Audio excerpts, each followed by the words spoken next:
Would you believe me if I told you that there was a tier 6 heavy tank at tier 8 and it's still incredibly strong on the armor profile? Well, I'm not actually joking. It's the M6A2E1 Experimental. Now, as you can read in the name of this tank, it says M6, which is a tier 6 American tech tree heavy tank. And yeah, the hull of this tank is very, very similar to the tier 6 heavy. In fact, side on, it's only 46 millimeters thick, the same as the M6 before it was buffed many years ago. This vehicle is really strong in certain aspects and then really weak in others. It kind of takes armor to extremes and not extremes. And in today's video, we're going to be talking about why this is one of my favorite tier 8s in the game. So let's start off with the armor. This is what it looks like frontally with premium shells from a Carnarvon Action 10. There are a lot of people that don't know how to fight this tank and they think, well, I'll just shoot the upper plate. And well, good luck with that because the upper plate's 275 thick, thicker than a Tiger 2, and the lower plate is also over 270 thick. I mean, this is one of the most ridiculous armored plates in the game. It also has some pretty weak cheeks, but they're still over 230. No tier 7 has a chance of actually penetrating the hull armor on this tank, and really the only weak spot at that point is the turret. Now the turret, it's still pretty strong. It's around 240 thick, but it is pretty weak. I mean, if you're using this thing hull down, you can quite easily penetrate the turret cheeks. The lower part's only about 203, so it does have some big downsides. And the turret, I actually like to use this vehicle just on flat grounds because a lot of people look at this hull and freak out and instead of actually just looking up at the turret. But that's just a weird thing about the M6. As well, for the side armor, as I said, it's 46. It's completely terrible. Even a Carnarvon Action 10 with Cali has over 46 mils of pen and can penetrate the side of this vehicle with HE. The rear of this tank as well, yeah, it doesn't get much better. It's 44 millimeters thick. At least the rear of the turret's not too bad at 95, but yeah, the M6 is a really weird tank. It takes everything for frontal armor. Even trying to side scrape in this vehicle is almost impossible because as soon as you slightly turn it, it becomes incredibly weak. As I said, it's a tier 6 hull. So yeah, in today's video, we are going to be playing in the M6A2E1 and talking about just what makes it a weird tank. Now, when we come over to the gun, it's actually an amazing gun. It's the same as a T-34. It's got a bit better aiming time, but a bit worse DPM. I actually like it better because the 34's aiming time is absolutely atrocious. But it has fantastic pen because of that, 260 on the standard and 312 on the premium. And because you're such a tall vehicle carrying 10 degrees of gun depression, you look down on any armor profile. So even if a vehicle tries face-hugging you like an Object 252, you just aim right on the roof of the tank and you penetrate it. Well, here we are on our first map being Ghost Factory. What do we have up against us? We got a Carnarvon, Tiger 2, and a VK-45. All right, well, I'm going to go to base B because I like the opportunity to capture the base, put a little pressure on the enemy team, and if they try pushing on me, yeah, it's going to be great. I like to use this vehicle on flat ground. Sure, hilly terrain's fine because you have plenty of gun depression, but as I said earlier, it's the fact that the turret is actually the biggest weak spot on this vehicle. I try not showing the turret when I use this vehicle and more over showing the hull. And there's 3 tanks capping the base. So you know what? That's fine. There you go. Base B has been captured. Now I'm going to go over towards base C. If that Carnarvon tries to get in it, I'm going to push right over and see if we can get some shells in. Ooh, that is a TS5, though. That is a tank I am a bit cautious of. Oh, we didn't penetrate that shell. That kind of sucks. I'm going to push up, though. If I can get into an aggressive position here, get some shells into the Carnarvon, this guy is not going to be liking me all too much.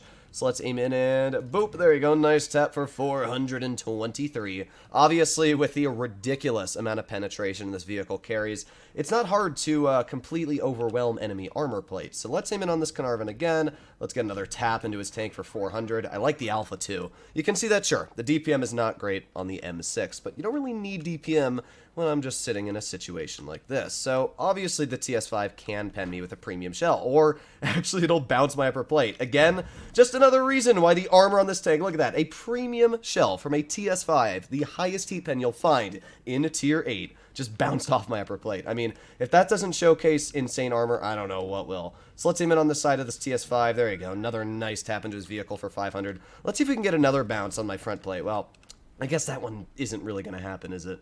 But, yeah, we're doing pretty good so far. We've taken a pretty decent chunk off the enemy team. All they got left is the TS5 over here.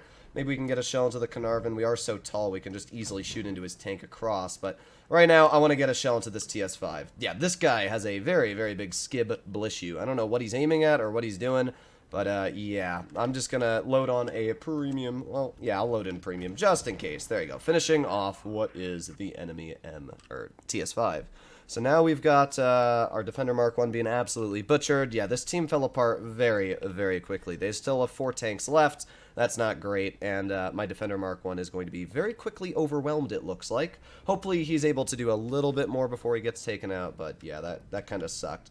Let's get a shell into the Progetto. Thank you very much for your hit points. My Tiger 2 is clearly a vegetable. So, yeah, in this current situation, I am just going to farm as much damage as I possibly can, and I'll call it a day. So let's see, is this Progetto going to poke again? I have absolutely no clue. Come on, Progetto. You know you want to.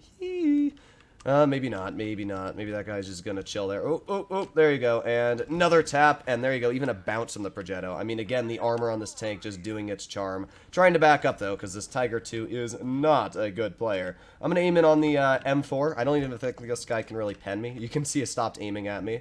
We got the Carnarvon in mid. There you go. Finishing shot. Definitely what I needed.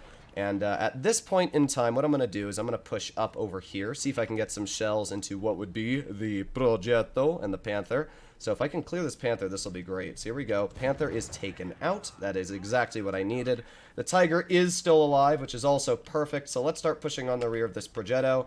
Come on, reload, reload, reload, and, can't get it out. Yep, there you go. Nice tap into the Progetto, bringing him down to a one-shot. I mean, we're doing our job in this game. As I said, the M4 really can't pen me frontally, so I'm not super worried about the M4 right now. It's more over the Progetto that does worry me a bit, so I'm going to push over here. If I can clear this guy, I can actually have a pretty decent chance of winning this battle. So the guy is capturing base D right now, which is perfect. It means I know where he is. I can start driving up behind him. Let's go through here so I don't get spotted by the M4. Keep on going. Come on, come on, I believe. I believe in the power of the M6. Let's just keep on climbing. There's the Progetto, and let's keep going over. Let's keep going over. This guy screwed himself. Yes, and the premium shell bounced off my tank. That is just where, again, this vehicle is absolutely insane. So we're doing pretty good. Apparently, I'm a lucky bot for killing that guy. Now, I don't think we're going to win this game. I mean, we are way down on base caps, which is a big, big disadvantage for us. But, oh, there you go. There's the M4, actually. I will gladly shoot him with a shot just so that, you know, he's lower health. So let's back up again. That's fine with me, and let's start capping this base. Now that M4 is a one-shot, and I'll just chill here. I mean, once I cap this base, I'll push on him, but I'm going to make sure that at least I have a base cap so they don't start going up even more.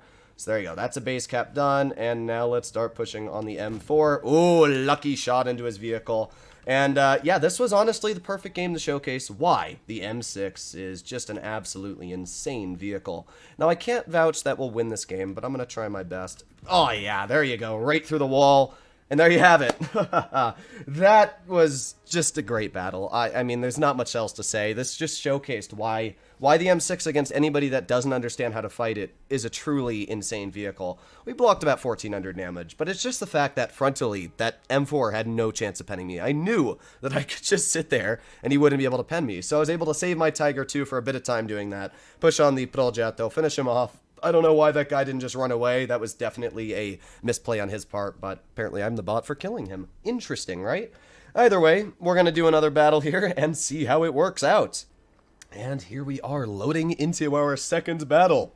What do we have up against us? We got a Kampfpanzer 70 and a Mil-1, a T-28 Defender, a T-28 Prototype, and a Tiger 2. That's a lot of heavily armored vehicles. I mean, I'm not super worried about tanks, you know, like the T-28 Defender or Prototype, because this tank's really strong at dealing with those types of vehicles, but at the same time, they have a lot of penetration, and, you know, the T-28 Prototype even has some really good DPM.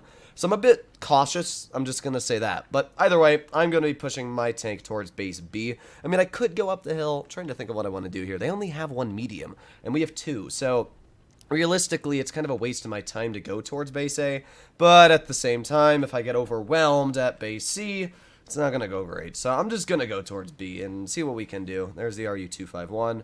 Very surprised that that guy pushed up there, judging that he is at a massive deficit on mediums, but okay. You do that. I'll be pushing over here, seeing if I can get some shells into the side of your heavies. So we got the Tiger 2 aiming, and fire. Yeah, there you go. As you can see, the aiming time's not bad on this tank. If you ever played the T-34, you know how incredibly annoying the gun is to use. Well, this tank, I mean, with the amount of penetration it has, it's actually really fun. So Tiger 2 obviously is not enjoying my company all too much. We also got the Emil 1 over here, so let's aim it on the side of the Emil. Aiming, and fire. There you go. Nice tap for 401 into the Emil. And yeah, that's going to be the end of that guy, because yeah, I don't even know what to say about that playing. Okay, so what we've done is already cleared a tier 8. Now we got over here, like the T-28 Defender. Let's aim in a shell on his vehicle. Nice tap, and there you go. There you go. A heat shell from the Kampfpanzer and a shell from the T-28 Defender. Both easy bounces. Now what I'm going to do is I'm just going to push right up on the Defender, and goodbye. I just want to make sure I didn't hit his gun barrel. And there you go. I mean, you can just see what you get away with. I mean, if I had been penned by those shells, I would have down, you know, way down my health. So here we go. Oh no, you penned me once, but at this point, we're going to get a shot back into you. And yeah, I really highly doubt that the Kampfpanzer's enjoying my company. He has to shoot premium shells into me to pen. He's losing DPM. I'm just firing AP into his vehicle. So let's see if we can get another pen into his tank. I can't actually pen him here, but just a miss on the hatch there. It's a pretty easy pen if you can hit it, but yeah, that one did not want to connect. I wonder if we can bounce this. I mean, I doubt it. Well, I guess it doesn't matter. Let's reload. Reloading. You can see DPM's not great, but you don't need DPM on a heavy. If you have so much armor, you just kind of push, and that's it. That's all you do in this tank. You just keep on driving. So T-28 Defender is dead, and all that's left is the Waffenträger. Now, the WT I do not think will bounce me, because it is a WT, but you never know. Let's aim it on his vehicle. Oh, yeah, he did not bounce that shot. Probably went through my turret, yeah. As I said, the turret ring is just pretty weak. So what I'm going to do is I'm just going to push towards the guy, and hopefully he's not going to shoot. Yes, he shot my hull, and he actually bounced because of that. Oh, my. Again, just the M6 hull. It's insane. All right, well, let's keep on going. There you go, a premium shell bounce. I mean, I don't think you can name a tier 8 heavy that can bounce premium shells from a WT on the upper plate. Well, there you go, ladies and gentlemen. That is the M6 Experimental. And it's one of my favorite tier 8s in the game. Just the fact that it can get away with such nasty moves. And it doesn't need DPM. I mean, again, we did 3,000 damage. So people that try to say, oh, his DPM's not great. You don't have to shoot any premium whatsoever in this vehicle. Even if you do, I mean, you're going to butter through everything. So it's not like you're losing penetration over shots where other heavies you actually have to load premium. This tank is amazing. I've always loved it, and yeah, I still think it's one of the strongest tier 8s out there, especially when it comes to the literal sense of armor. Hopefully you enjoyed today's video, and I'll be seeing you in the next one. Bye-bye.